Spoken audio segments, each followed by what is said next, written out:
to Creative Writing with JJ Barnes.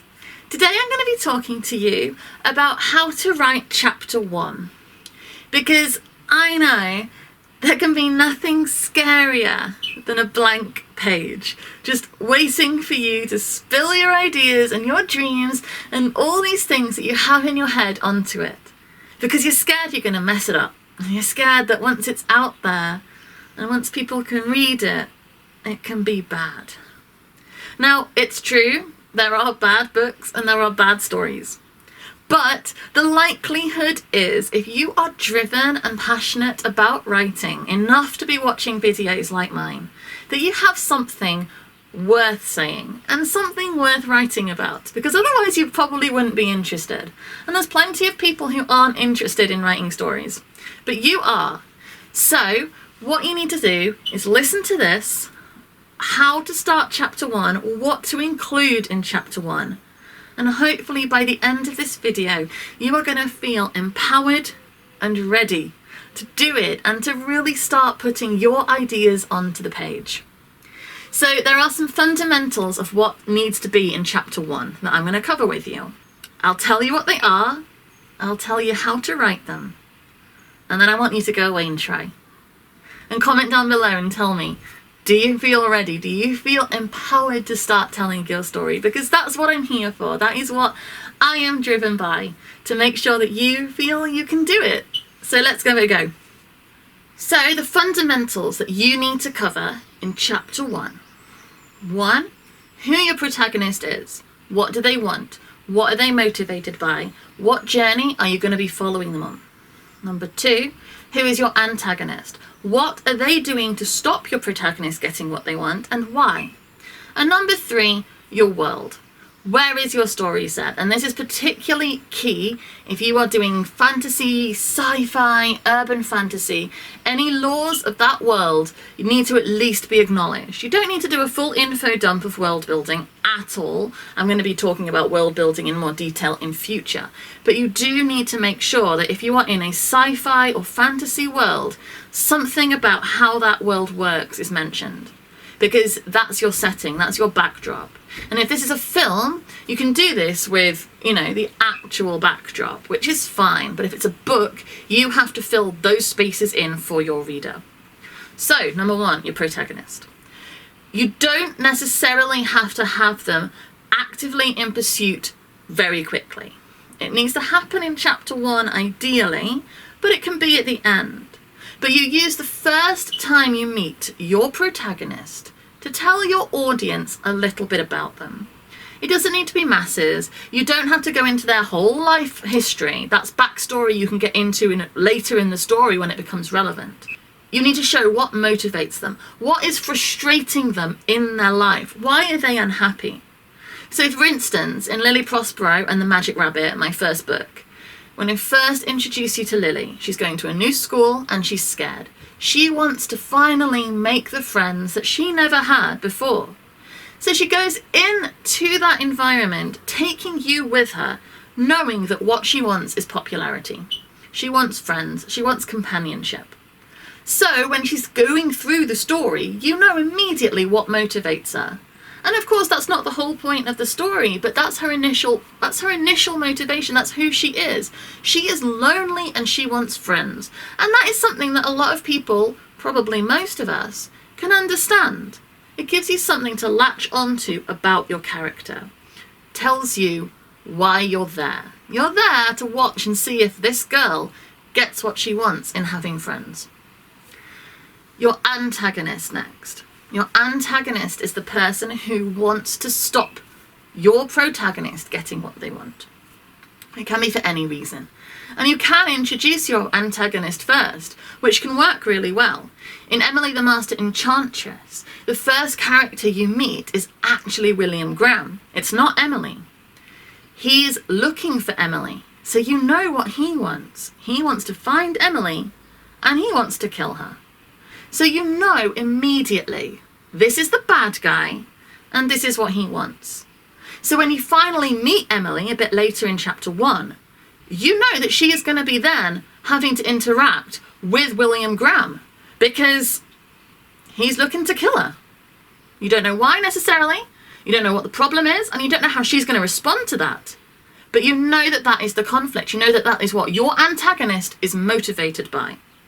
You don't have to introduce the antagonist first. It's absolutely fine. It's just one style and it works. But as long as you introduce your audience to your antagonist, show what it is that they have a problem with about what your protagonist wants. Now, they could want to stop them because they want the thing for themselves, or they want to stop them because they want something else that they can't both do. Either way, as long as your antagonist is introduced in chapter 1, you've nailed then your story conflict. Protagonist, antagonist, bump, met them, ready to go. Your audience knows what your story is about, they know why they're there, and they are in to find out what happens. That's the job of chapter 1. Make sure your audience wants to keep reading. Now, the world that you're in.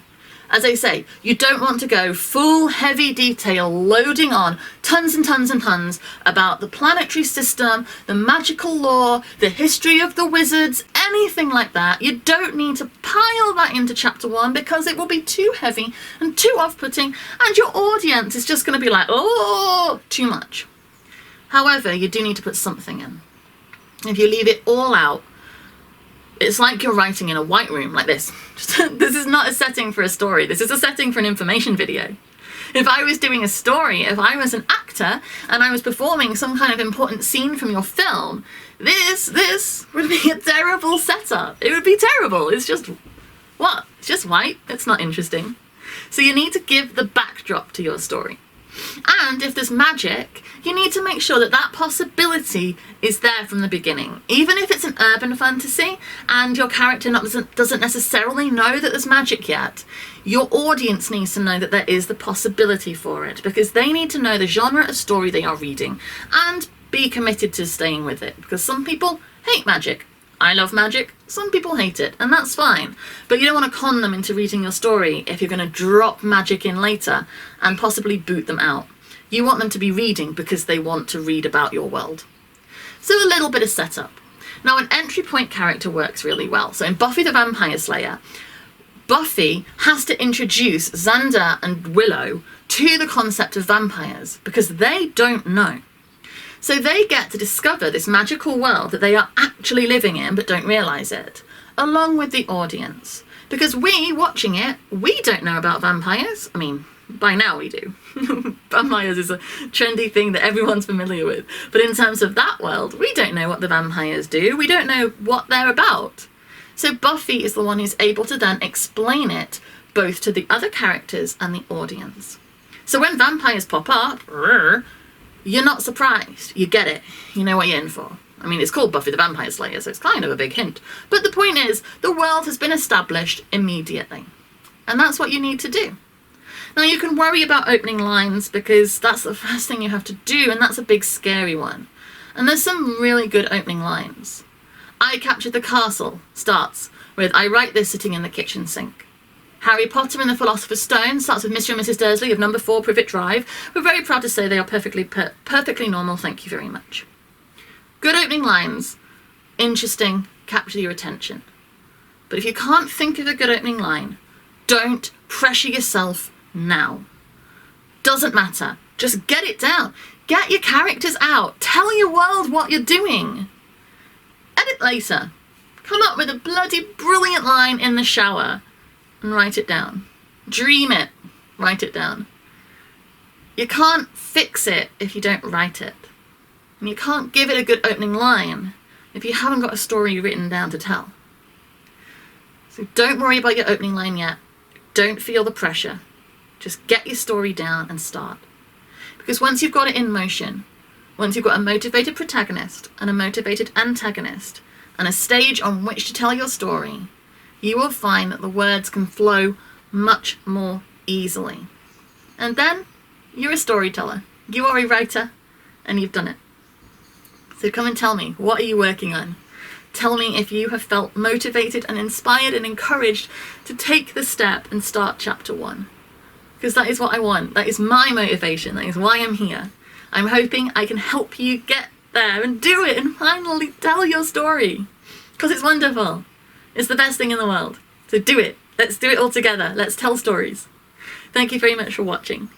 Please don't forget to subscribe to my videos, and I will be giving you information on a Monday, Wednesday and Friday at 9:30 in the morning, covering different topics of storycraft, characterization, writing techniques, story structure, anything I can give you that will hopefully make you feel empowered to tell your stories better.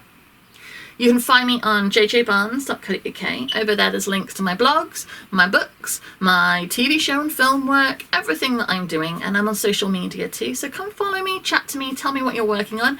If you have any questions, don't forget you can ask me, and hopefully I'll be able to do a video that will help get you going. So thank you very much. I'll be back in soon. Bye.